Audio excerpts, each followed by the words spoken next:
Phil is the anointed philosopher at his local bar. He's seen much of the world and along the way lost many of his illusions, but he's still watching and ready to share his wisdom with the locals.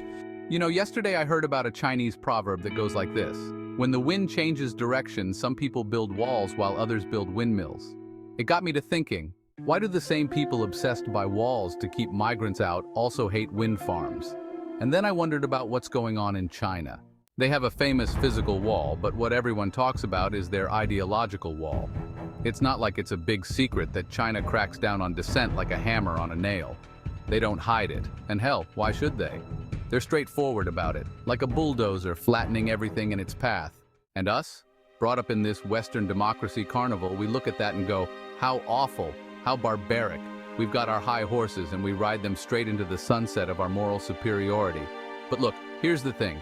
It's not like we're saints in the West either. No, we're just sneakier about it. We make repression look like it's all a grassroots movement, like it's the people who want it, not the suits in the back rooms. We don't disappear people. Well, not usually. We just scare the hell out of them until they get the message. Take Scott Ritter, for instance, an American citizen, for crying out loud. They yank his passport, raid his house like he's public enemy number one. Not that they shut him up completely, but they sure made him an example. You want to speak out? Fine. But don't think we won't make your life a living hell. And then there's Tulsi Gabbard, remember her? She dares to speak her mind on foreign policy, and suddenly, it's like she's on some no-fly list for people with inconvenient opinions. So, we ask ourselves, is this censorship really coming from the ground up like they want us to believe? Is it really the media and tech giants just doing their duty? Or is it all just another flavor of top-down control, wrapped up in a pretty package with a bow that says freedom of speech? The NSA and the intelligence community. They've got their fingers in every pie, crafting the news like some twisted artist sculpting public opinion. It's not new either. It's the same old playbook from Operation Mockingbird, just updated for the digital age. Back then, they roped in journalists to spread their gospel, and now they've got the entire internet humming their tune, and we all just go along with it like good little sheep. And don't even get me started on political correctness. PC, the new gospel.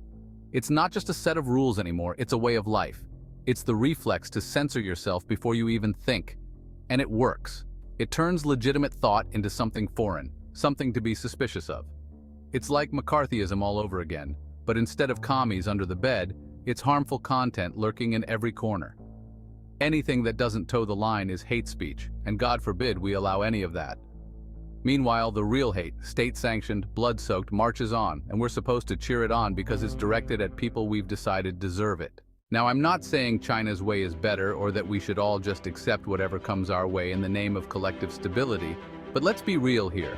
In China, they've got a yin and yang culture that tries to understand the balance between individual rights and the collective good. Of course, they lean heavily in the direction of the collective side. They know the bird that sticks its head out gets shot, so they strategize, they build defenses, they find their safe zones. They don't shut down critical thought. They just work out when and where to express it. And maybe, just maybe, that's something we could learn from. Maybe there's a middle ground between individual rights and social cohesion, but who's going to find it if we're too busy building walls? Yeah, walls. That's the West's obsession, isn't it? We've spent centuries building them, whether they're physical, like the 800 military bases scattered across the globe, or ideological, like the rules-based order we love to preach about. And what do walls do? They divide, they isolate, they turn potential allies into enemies. Meanwhile, Xi Jinping's over there building windmills, metaphorically speaking, with his Belt and Road Initiative. Now, don't get me wrong, there's a cynical calculation there too, just like there was with the Marshall Plan. But at least windmills generate something. Energy, connections, opportunities. Walls just sit there, brooding and decaying until they crumble under their own weight. And that, my friend, is what we're heading for. Crumbling under the weight of our own damn walls. You think what's happening in Gaza is bad?